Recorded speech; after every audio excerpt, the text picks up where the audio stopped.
Fantasy Footballers Podcast with your hosts, Andy Holloway, Jason Moore, and Mike Wright. It's Tuesday, September 8th. That's what day it is. That is the day. 2 days. The calendar says Tuesday, and we are the Fantasy Footballers back again. Yet another episode of the podcast, and we are excited for the season. My name is Andy Holloway. I am joined by Mike, the Fantasy Hitman, right? Greetings. Greetings. That sounded like green tings. Yeah. Yes. Greetings from Mike. Jason Moore is here as well. Hello, everybody. Reddingtons.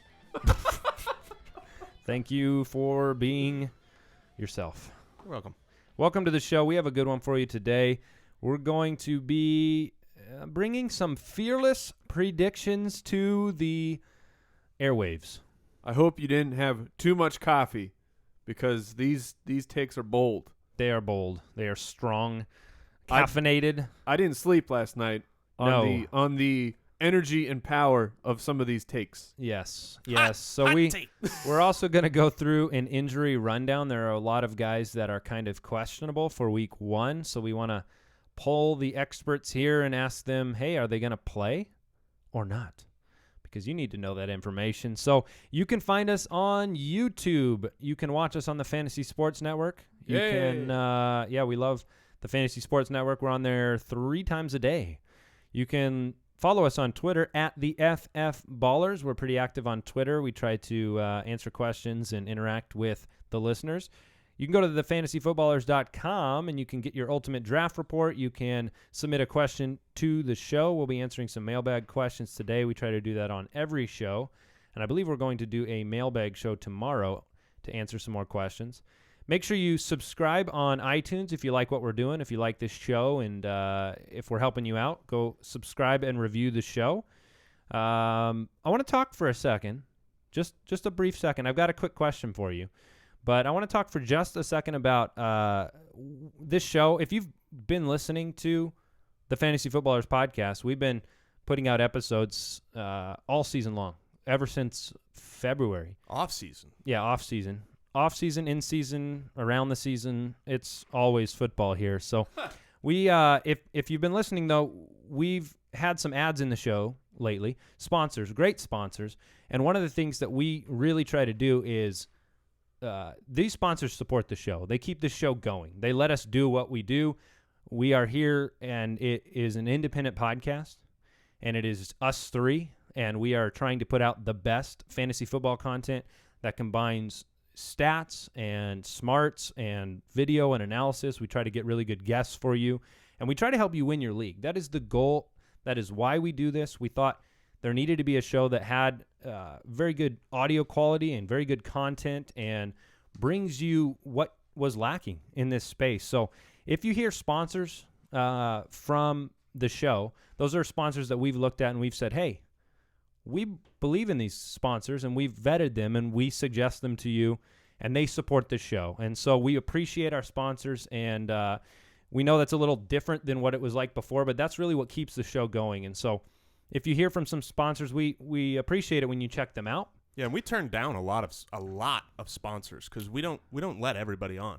Yeah, and one thing that's really cool is to see the response of listeners to different sponsors, especially like Handsome Fancy. Yeah. You know, people sending how much they enjoyed the product and things like that. So we appreciate your support of our sponsors, and we just want you to know how much we appreciate the sponsors because they get the show going. We're like the lifeboats from the Titanic. Not everyone gets in.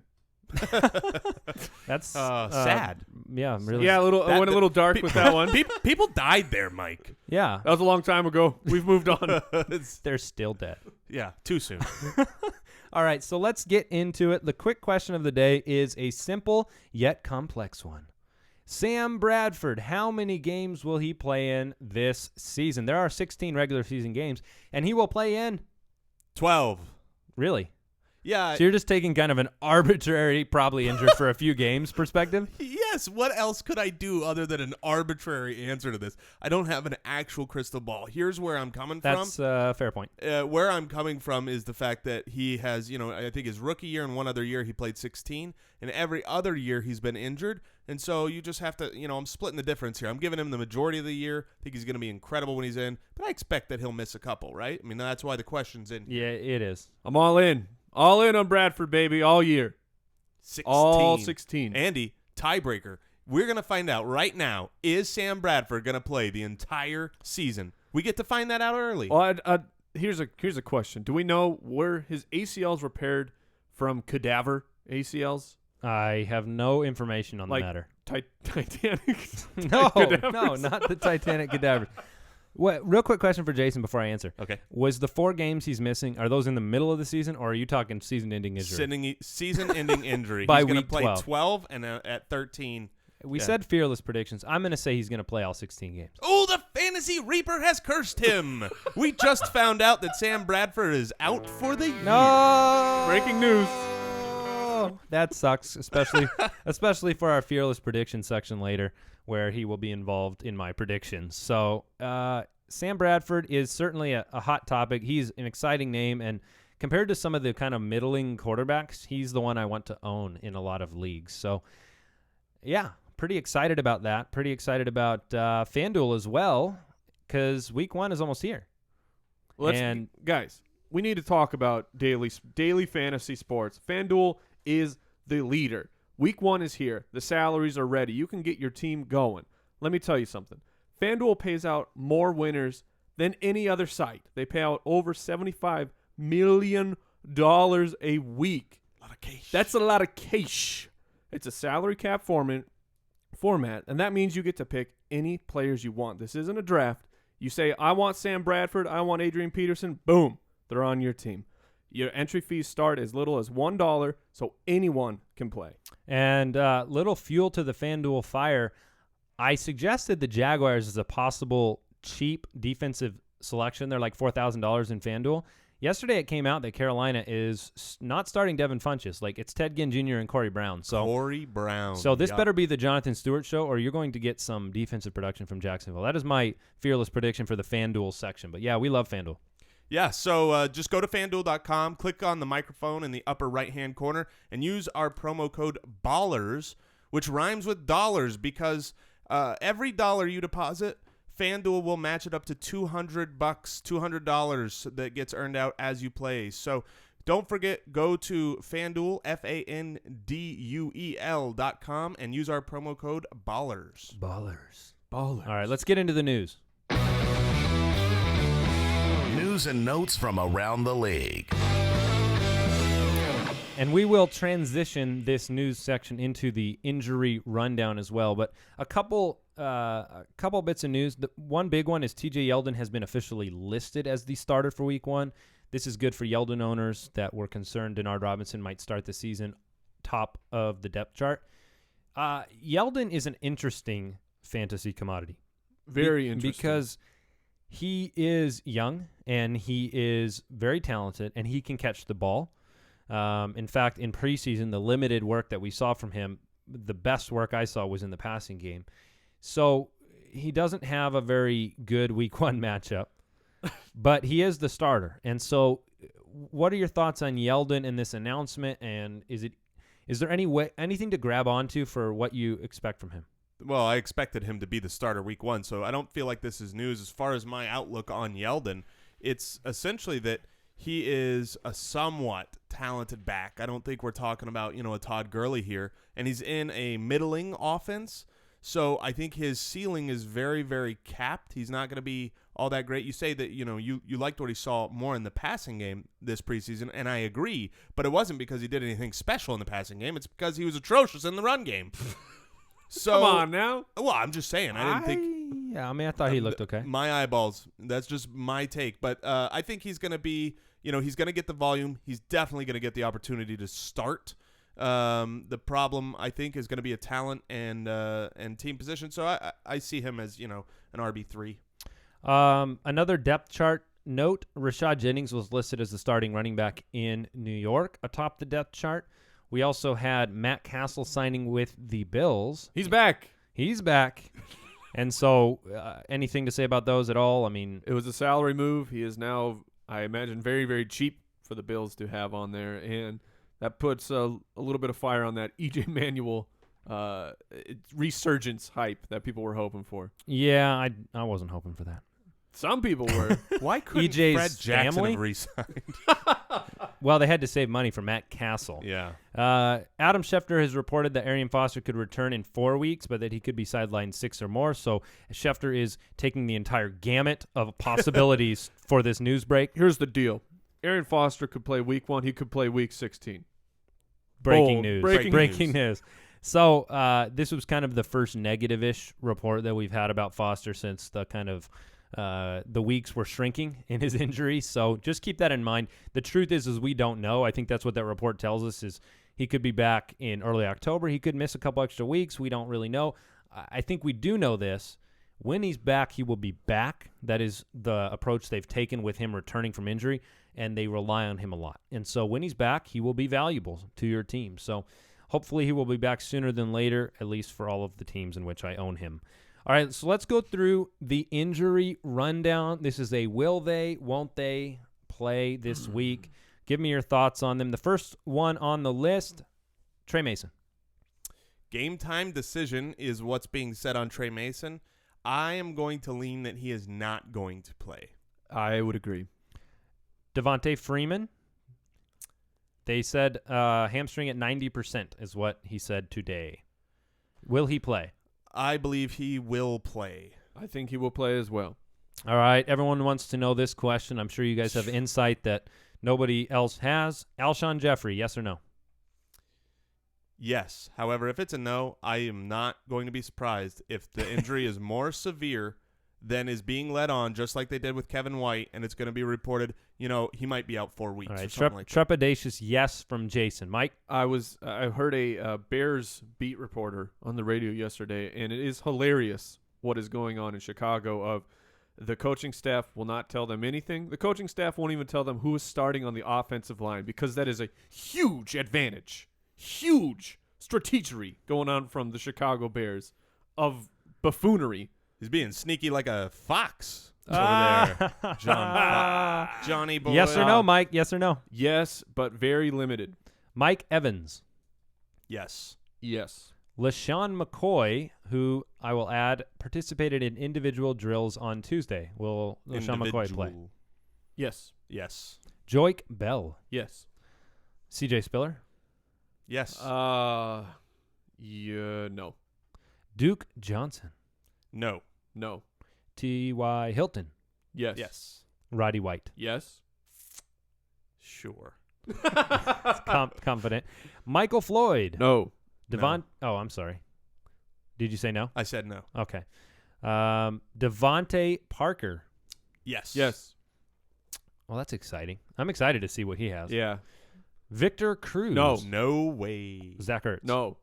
Probably no? not. No. All right. So out of all of those guys, any other thoughts? I mean, if Michael Floyd doesn't play, John Brown looks good week 1. That is, yeah. There's a lot of things. Our rankings are slowly coming out. The week 1. They are rankings. mostly there. Yeah, week 1 rankings are out. They Yeah. might be. Now- They'll definitely be tweaked as more news comes out through this week. But we are almost into week 1 mode. Starting tomorrow, we will be completely looking at the week ahead. Every single player, who to start, who to sit, who's going to beat who, the matchups, the games. So make sure this is the time. I've been saying all off season. If you're listening right now, you are the people who are going to keep listening through the year and win the championships because that's when they're won, not at the draft. Yeah, so you can go to the website, thefantasyfootballers.com, click the rankings button, and see who we have in week 1. Jason, yours still don't show up. Well, they show up for me, so I don't know what to tell you. Oh, When I go to the website and look, I do you see really? all of my rankings. Oh, So, maybe I just need to refresh. yeah. Take your Jason block off your computer. Yeah, so the week 1 rankings. I personally block all Jason rankings. Well, I want on my my rankings computer. accurate. So, all right. So let's talk about one of our sponsors. You've heard of them before. One of our favorite apps on the App Store. Listen, the wait is finally over. The NFL regular season kicks off this week. I was hoping to get an amen. Amen. It means it's time to get off the couch and get to the stadium. So the question is, do you have your tickets yet for the first home game of the year? Because if you do not, you need to go and download the SeatGeek app today, because you can use the promo code Footballers in the SeatGeek app, and you get a $20 rebate off your first SeatGeek purchase. We've had people tweet us about this. They love the SeatGeek app. They're getting cheaper tickets than they can get anywhere else. Yeah, the SeatGeek app does a ton of other things that other ticketing apps and ticketing sites don't do. First, they pull in the tickets from hundreds of other online sellers to create a one-stop shop for tickets. So when you shop on SeatGeek, you're seeing virtually every ticket option available for that game all on one page. Also, they have a feature called Deal Score. It ranks every ticket on the market with a 1 to 100 value and gives you value rankings that showed up on a color-coded interactive map. So you can just look at it, see this is the best value ticket, and grab it. And finally, the SeatGeek mobile app makes the ticket buying process super easy. One click, you can buy a ticket in a second. So here's what you do, Foot Clan. You download the free SeatGeek app today. You enter promo code Footballers, and then you know what they do? They send you $20 for free after you've made your first purchase. Every ticket purchased on SeatGeek is backed by a 100% guarantee. SeatGeek app, promo code Footballers. All right. I'm so excited about this section because it is there's an aspect of conjecture in this. There's an aspect of everything we've seen in the offseason. So I want to talk about our fearless predictions for the 2015 fantasy season. The season is here. It is time to watch. I'm going to be right. You guys are going to be right sometimes, but wrong a lot. And all of my predictions will come true. And I will be lifted upon the shoulders of the Foot Clan. Our Foot Clan knows right now that the Fantasy Reaper is speaking. So they can't wait to hear what you say so that they know who will die. They got some handcuffs to pick up. Hey, Fantasy MVP. Who is the Fantasy MVP for 2015? Mike.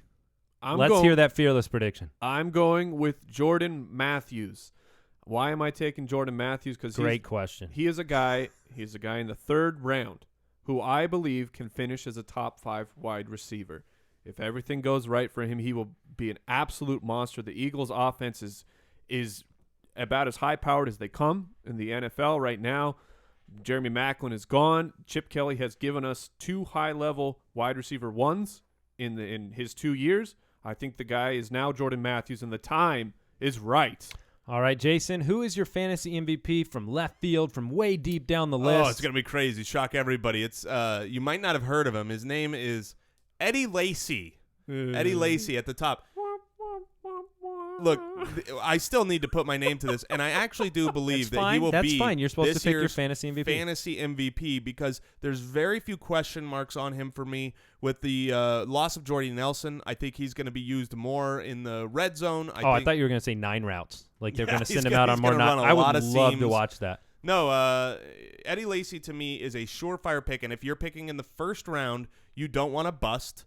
And a lot of the guys that I look at in the first round have the potential to bust. I mean, not that Eddie Lacy can't get hurt, but I see him as a sure thing, a young, healthy guy on a high-power offense. It's what you have to win a league. I don't look at any fantasy rosters at the end of the year and see that they don't have an RB1. So Eddie Lacy to me is this year's fantasy MVP. Is this Jason Moore or is this Taylor Swift over here? Because this guy is fearless. Ooh, yeah. Oh, my goodness. With Eddie Lacy. I didn't have the back of the album up, so I didn't know the Taylor Swift rundown. All right, you want fearless. That's Andy, a joke let's for our look at tweeners. yours. That's a joke for our tweeners. They're out there, man. Okay. Oh, yeah. Hey, my fantasy MVP is very compatible with Mike's because if Mike's happens, this is going to happen to some degree.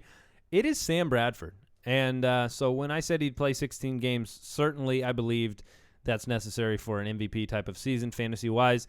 I think the sky is the limit for Sam Bradford. He has an offense that is going to get more plays run than anybody else, 2-point conversion opportunities, better physical skills than anybody who's been in that offense before, has the ability to move around in the pocket to a degree that despite the ACL injuries is far greater than Nick Foles. And he has weapons, and he has tools, and he has Chip Kelly and DeMarco Murray and just a bunch of weapons. So I think Sam Bradford has the ability, like if I'm deciding late in drafts, which has happened a lot, if I'm looking to draft Tannehill or Bradford, it's Bradford. If I'm looking to draft Palmer or Bradford, it's Bradford. If I'm looking for Stafford or Eli, I'm just taking Bradford in all of my leagues because I can go stream a guy if he doesn't work out. It's true. I've seen it. So you heard it here first. Pick up Mark Sanchez. Oh, nice. I think the 2-point conversion thing here, we haven't talked about enough. Tim Tebow is gone. The experiment they were running was Tebow running those.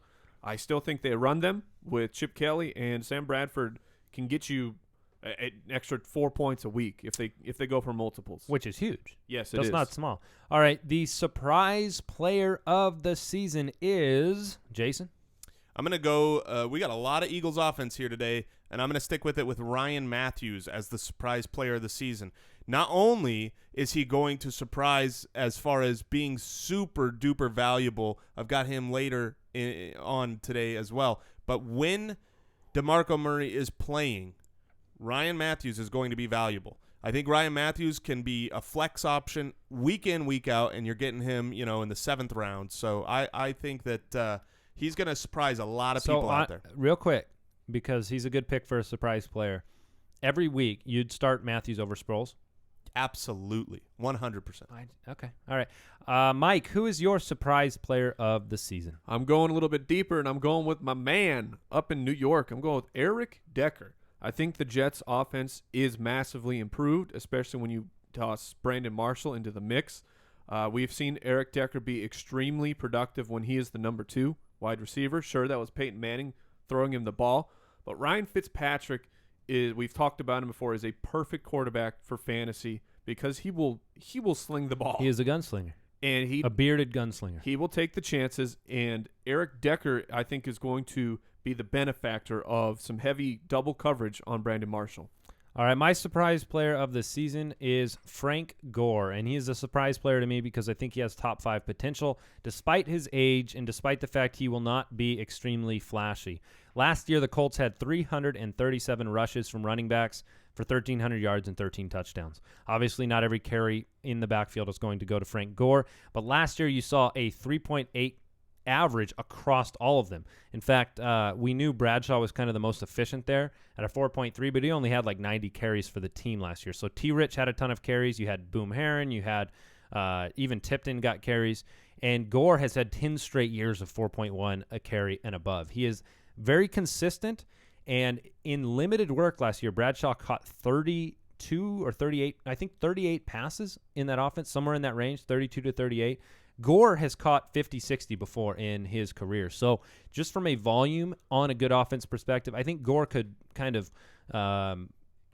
run his way to a top 5 finish with consistent week after week performances, staying healthy and being on an offense like that. I saw a really funny picture because we like to pile it on Trent Richardson, and it was as does most defenses. So it's 2 Trent Richardsons. It's Trent in Alabama uniform and Trent in Colts, and it says, "Hi, I'm Alabama Trent Richardson, and I have DirecTV." And then I'm Indianapolis Colts Trent Richardson. I have cable. Oh, very nice. Well, that's true. He had that's ridiculous. Yeah. Biggest disappointment of the fantasy season will be Joseph Randle. Yeah. Okay. And I can see that. I do not believe in Joseph Randle as a player. When you look at his production last year, it was a mirage. He was not getting he had over 6 a carry, and that was because he was breaking huge runs on passing downs when he was not the feature back and the focal point of the offense. I don't think he has the ability to carry it. We heard yesterday that I am still a Christine Michael truther, and I believe that week 6 or so, maybe when's their bye week? Week 6, week 7. I think that Michael has the talent to overtake Dallas, and I think Randall's the whole city. Yeah. He's like Godzilla, and he will come and destroy buildings. But people are overpaying for Randall, and Darren McFadden is a walking injury, so I'm going with Michael as the Dallas back. All right, Jason, who is your biggest disappointment of the season? My biggest disappointment this year is going to be LaShawn McCoy. You drafted this guy and subsequently traded I him. know. Well, it was just a value of where he went because his name value, and then I traded him for someone else. and got upgraded draft picks next year. I think that was pretty good moving. But I think LaShawn McCoy is going to be this year's biggest disappointment because you still do have to take him in the first round. If you don't get rid of him, then you've got him on your team. Here's a guy who has been he was drafted number 1 or number 2 last year overall. It was a big disappointment because he was, hampered by nagging injuries. He's had more workload than any other back by a wide margin over the last 3 years. He's a smaller guy. He's getting a little bit older. He's not old yet, but he is definitely for that. As far as, we talk about the difference between age and between, usage age. And LaShawn McCoy has had some crazy usage, and he's showed that his body is starting to be hampered by injury. Now in the preseason, he's been injured. He's been hampered by – he hasn't been able to get on the field. Why in the world would we think, you know what? He's just going to get over this in game 1, and he's going to play and get the rock 100 times and keep playing and never be hampered again the rest of the season, not get injured. I think he's going to be slowed down. I think he's going to miss some games, and I think he's going to be a big bust that you got to take in the first or second round. So LaShawn McCoy is my – That's a hot take. Hot take. Disappointment. I'll tell you this. Any running back who's going to get 100 carries in one game, I want that guy on my team. Yeah. That's a fair point. You can average a yard a He carry. will overtake Buffalo. All of Buffalo. He's no Michael. No. All right, so my biggest disappointment is Alfred Morris. Not for a lack of love for Alfred Morris, the man, but for a lack of love on that offensive system. I just think that team is going to struggle. It is going to be a Cousins, Colt McCoy, maybe even RG3 carousel of doom on that offense, and it will hurt Alfred Morris in consistency, and it will hurt Alfred Morris because I think Matt Jones will get involved in third down, which I know Helu was involved as well, but I just think that Morris has had kind of a career arc that has been very stable to declining in terms of production, and so I just am not excited about Alfred Morris, and so I think he'll disappoint people who are slotting him as an RB2 for the whole season. So, all right, this next one is the top 5 player that we did not see coming. Another way to say that would be a guy that ends up in the top 5 that we had no idea whatsoever he would end up there, except for right now when we make a fearless prediction about it. Jason. Me. I'm going to go. Me. Yes. You're a top 5 player? I'm a top 5 player this year. I didn't. I didn't see that coming. What team? The Kansas City Colts. Oh, the Kansas City jokes. Colts. Yes. Inside yes. jokes. All right, so I am going with Lamar Miller. Ironically, Lamar. The man you traded LaShawn McCoy for. I traded LaShawn McCoy for. I think that Lamar Miller is coming into his own. At the end of last year, he was fantastic. This year in the offseason, good things have been said about him. The coach is saying that they're willing to ride him as a workhorse. They didn't draft a running back in the first 4 rounds. People were worried, like they had to pick someone up there, and they were are they gonna get Todd Gurley? Or they were one of those destinations that were hot for a running back. And yes, they got Jay Ajayi, but you got to remember they bypassed him to the 5th round, and now he's on the pup. I think it's gonna be the Lamar Miller show in Miami, and I think that offense is going to be better. He's going to be catching a lot of balls, and I just think there's the opportunity for him to finish the year as a top 5. He finished top 12 last year, so why can't he go a little higher as some of these guys from last year drop down? So he's outside the top 5, and I think could finish top 5, and you won't see it coming. So I won't linger on mine. It's Frank Gore from earlier. I gave all the reasons why I think Frank Gore could end up as a top 5 back. And you didn't expect it, but just with the offense. So, Mike, who is your top 5 player that you did not see coming? I'm going with Brandon Cooks, and especially did not see this coming because I was especially with your own thoughts. You didn't see yourself predicting this. I've been slow to jump on the Cooks train, and I really think that he's going to soak up a bunch of targets. They're moving him back to the role they had him in early last season, and getting him the bubble screens, doing what they can to get the ball in his hands. I don't necessarily think he is an elite level wide receiver, but in that system with Drew Brees throwing him the ball and Sean Payton as an offensive mind really, really getting him involved, I think Brandon Cooks can put up the numbers that will make him a top 5. This quarterback had more completions last year than anybody in the NFL. Drew Brees, yeah. So that is a good pick. I like that. He has a ton of upside and a ton of talent. All right, the Fantasy Rookie of the Year. Everybody wants to know which rookie is going to be the next Odell Beckham Jr. or any of the 12 other guys that contributed on offense last year as a rookie. So looks like we all chose – oh, no, we didn't. I thought we all chose No? wide receivers. Uh-oh. It's What's back, that? baby. Abdullah Express is fully ready to go. I took some time off because I thought you guys were getting a little too tired of the Express, but we are back and we are fully on board for Amir Abdullah this year. Oh. Joik Bell is a has-been. He is done, and Abdullah will be running away with that job in a few weeks. Can you please update your Amir Abdullah choo-choo train meme that you have on Twitter? To a Detroit helmet? Yeah, because it was the Nebraska helmet, Yeah. and that's a little dated. So if you're really on this thing, you're going to need to spend 8 to 10 hours of updating that meme. I'm going to put a request out to my man, There you go. our Photoshop man, and let's get Abdullah. Yeah, put on the the public train. request out there. That's way smarter. All right, I'm going to go with Amari Cooper. I think Derek Carr is a gunslinger and an ascending talent in the league, not an elite talent, but I think he knows who to throw the ball to, and Amari Cooper's the guy. He is incredible in and out of breaks. He will be a PPR upside type of play, and for me, he is the fantasy rookie of the year. I think he's just completely solid and probably going to push 90 to 100 catches this season if he stays healthy. So, Jason, you have a wide receiver on your list as well because you only pick guys from one team. Yeah, and actually it's just like Mike said in all his rationale for Jordan Matthews. I'm going to go with Nelson Aguilar. Nelson Aguilar is in a system and in a situation where he could finish as a wide receiver 1, and if that happens, he's going to be the rookie of the year. So I feel like his opportunity is there. His talent is there. He's very talented. We've seen that in the preseason already. So I'm going Aguilar. Yeah, That's a good pick. That's a I good believe in Nelson's upside in that offense. I've said they're a system wide receiver type of, 1 week.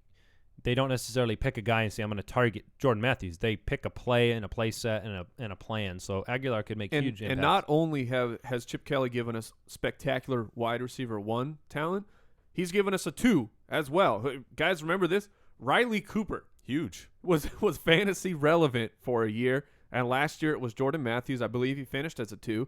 So to me, there's no reason why Aguilar can't also finish as a wide receiver 2. That is a good point. So the last one I have here in our fearless predictions is the handcuff that will win you your league. So this is the running back handcuff. I guess it could be a wide receiver handcuff, but the running back handcuff that will win you your league this year, Mike, it is obviously going to be Duke Johnson. Amir Abdullah is not a handcuff to me, my friend. No. Amir Abdullah is a starting running back soon enough.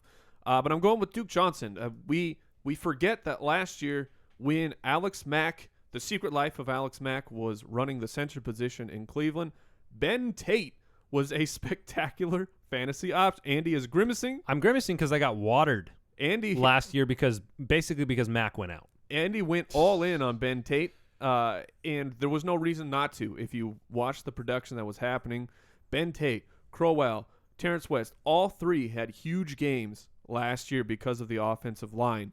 Now, Terrence West is gone. It cleared up the situation a little bit. And so I think that if Duke Johnson, I believe he has the talent to become a huge part of that offense. If he can stay healthy is the bigger question for me, but he'll be involved in the passing game. Cleveland is likely to be losing a lot of games, so Duke Johnson's going to have to carry some of that load. Don't you see parallels between Crowell, Duke Johnson, and Joik and Abdullah? Yes, I do. In terms of maybe the percentage of time on the field and the way they'll be involved in the offense? Yeah, and I believe it's possible for Duke to overtake Crowell for a majority of snaps. Yeah, I could see that. All right, for me, it is David Johnson. Johnson! Oh, that was beautiful. In unison. And I can't say his name without thinking that in my head. So, David Johnson of the Arizona Cardinals. And this is going to come from the perspective that Ellington has broken down many times. And so if Ellington either isn't as productive as he should be, I think David Johnson's value is going to come from use and a lot of it in the passing game and at the goal line. And so those two things combined with Ellington's propensity to get injured, and I just think David Johnson is a huge upside play. That offense is going to be vastly improved with Carson Palmer at the helm. And I still think you want guys from winning teams. And the Cardinals, 10 wins 2 years ago, 11 wins last year. Carson Palmer is back. This is a 10-win team to me, a 10-11 win team in a division that will be okay. So I like David Johnson as a potential handcuff to win you your league. And here's why I like David Johnson. People are knocking him. Oh, he's not a great between the tackles runner, but he's a great pass catcher. How was Ellington so valuable as a pass catcher? If Ellington breaks down at all, David Johnson will be involved, and he's going to get goal line carries, just like Andy said. Oh no. That is an official disqualification of your selection, Jason. No, I already the handcuff that will win you your league has been disqualified. I already Ryan have- Matthews was the answer I have on here, Yes. and you've changed it. I have changed it. I wrote down a different one. Now, You understand why I disqualified you? yeah, because he's clear. Because you said he's he a had starter. value week he's to a week. starting value. Yep. And so Okay. he will win you your. He I will. had no choice. Well, the reason I put him as the handcuff is because should DeMarco Murray go down, he's a top 5 back. That's a guy that wins you your league, and that would be a handcuff role. However, right, you cheated. same exact logic goes into Josh Robinson.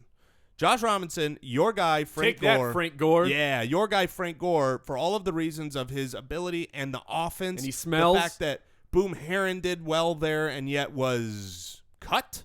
So you've got Josh Robinson really as the guy where if Frank Gore goes down, he's got the talent and the opportunity to put together a very winning season. So he is very much worth being stashed right now, and he's not on a lot of rosters. He is available in your league right now. If you've got Frank Gore, pick him up. I have no problem with that at all. I like that selection. I think it is appropriate, and you didn't cheat and use Ryan Matthews. So. I have a quick aside, which I think is somewhat funny that us and it's not just us. Lots of fantasy shows are buying into Ryan Matthews as we should. He's a great talent, and if DeMarco, I wouldn't say I'm not in that boat, just for the record. okay, that's fine. But you're in the boat of if DeMarco Oh Murray yeah. goes down. Oh yeah. But here's what we're not talking about. If Ryan Matthews goes down, DeMarco Murray is like a top 3 back. Right. And Ryan Matthews can get injured just as easily as DeMarco Murray. But yeah, he'll break a aren't collarbone talking at about the No, snap not- of fingers. Those things are titanium now. Yeah, they replaced them. But I just think it's funny that no one's really mentioning that. We do the flip that Ryan Matthews it's could be. because of the workload, though. Just more opportunity to get injured Yes. for Murray. I just think it's a funny No, thing. it is a good point. And I mean, we all say things like Murray could never repeat what he did last year. But he could repeat what he did last year with a offensive line in Philadelphia and no Ryan Matthews and a workload forced upon him. I mean, Chip Kelly wants to win games. Yeah, LaShawn McCoy has back-to-back And I still 300-plus carries. I'll just throw this in there. Darren Sproles is underrated. Yeah. I can agree with that. He's not going to be an every week consistent guy, but if you have to roll him out there in a dire situation, Yes. I'd rather roll him out there than a lot of other players because he could return a punt or catch a swing pass and go 67 yards, and then you have made your entire fantasy week. Yeah, he's a great desperation player. I can agree with that. Nice. You gave me the book it. Yeah. All right. So let's go ahead. A good reminder, check out the Week 1 rankings. Like Jason alluded to earlier, we have a very good rest of the week for you. We've got Nick Mangold on the show. He will be on the show tomorrow, the starting center for the New York Jets. Yes. Well, Kind of a big name. ask And a big him beard. Many beard-related questions for Nick Yes, Mangold. all beard all the time with Nick Mangold. And I drafted his we beard. have all the matchups. We got Thursday Night Football in 2 days. Yeah. That's just excitement. Yeah, oh, no, That was my that's good. excitement voice. I was going to make a musical thing, but I think it would have been copyright infringement, so I kept it out. All right, let's go ahead and answer a couple of listener questions before the end of the show. Mailbag. All right, if you have a question, you can go to the website, click the Submit a Question button. You can dial us, 302-464-TFFB, and leave us a voicemail question. Rotary phones only. Rotary only, yes. And you have to videotape yourself calling us on your rotary phone. The Taylor Swift truthers don't know what a rotary phone is. You're the tweeners? Yeah. Okay. This question comes in from Paul in Minneapolis. He said, hey, guys, I found your show a couple months ago. He loves it. He loves the frequency of the shows. So here's his question. He went with our advice to stream late-round quarterbacks. He ended up with Eli Manning and Carson Palmer. Boom. Should he be worried about upgrading that position for, say, a Bradford or a Brady or somebody else? Or should he hold steady? If Bradford's on your waiver wire, I would drop Palmer for him because you have Eli. Yep. That's the only reason. Yep. Yeah, don't be worried, though. No, If not at all. You don't need to make a move and hurt your roster to get Bradford or get Brady. If either of them are on your waivers, I like them better. Eli Manning takes on the Cowboys, Week 1, Eli Manning is going to feast. I'm just telling you. Greg in Louisiana. He said he has a trade question for us to evaluate, and we're getting a lot more of these, which is fun. I'm trying to make a lot of trades in my leagues because I get stir crazy in this time of year, so I just make trades. All right, Greg in Louisiana says Greg Olson, Ryan Matthews, Torrey Smith for Jeremy Maclin, Jordan Cameron, and Chris Ivory. Would you do that trade? Who's that trade in favor of? I would take the Maclin side. I love Olson. I think he's a top 3 guy. But I think Jordan Cameron is one of the tight ends who's talked about not nearly enough over this offseason with paired in the Miami offense with Ryan Tannehill. I've grown to love Maclin, and Ivory is a big upgrade on Matthews until there's an injury. So that's the side I want.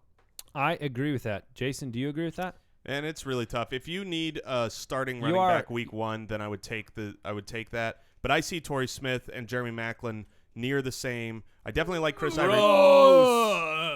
I'm not a Maclin believer like you guys. Oh my goodness, they're not even in the same stratosphere. You don't have to be a Maclin believer, but Torrey Smith. I know. I've never liked Torrey Smith, but as my end of the year rankings, there's I've got him higher than there most has everybody. to be a water bet here. It's been a while since I've made a Jeremy Maclin water bet, so you've got to give me. There's nothing I'm gonna water bet between. I'm not So you're putting a my coward. stock in Torrey Smith. 5 so spots. your statements mean nothing. 5 spots. Jeremy Yeah. Maclin will finish 5 spots. 10. Give me 10. 10 spots better. I'll give you 7 spots. 7. I got 7. Give me 7 and water bet. 7. Hey, the hand is up. The hand is up. The hand is up. It's coming down. It's coming. Accepted. Waterbed. I really feel I love the pressure of the button. It's great. I'm putting it on the board. 7 spots. Put it on the board. All right. And a side note. Easy money. We are working diligently on the app. We have been crushed with the draft board, so that has been pushed to the side. Mike is talking about the water wheel app. Sorry, I got ahead of myself. Yes, we're making a water wheel app for the Foot Clan.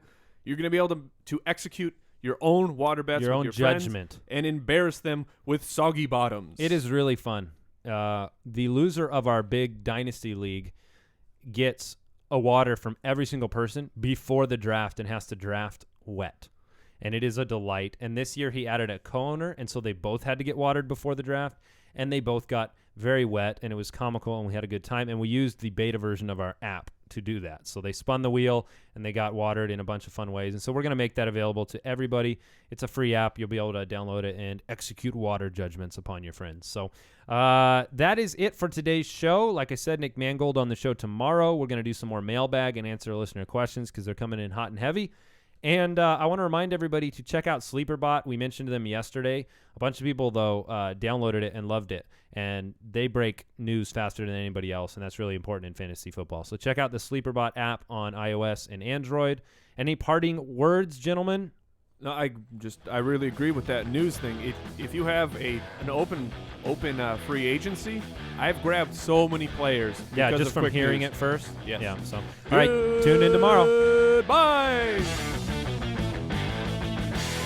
Thank you for listening to another edition of the Fantasy Footballers Podcast. Don't forget to visit us on the web at www.thefantasyfootballers.com and follow us on Twitter @TheFFBallers.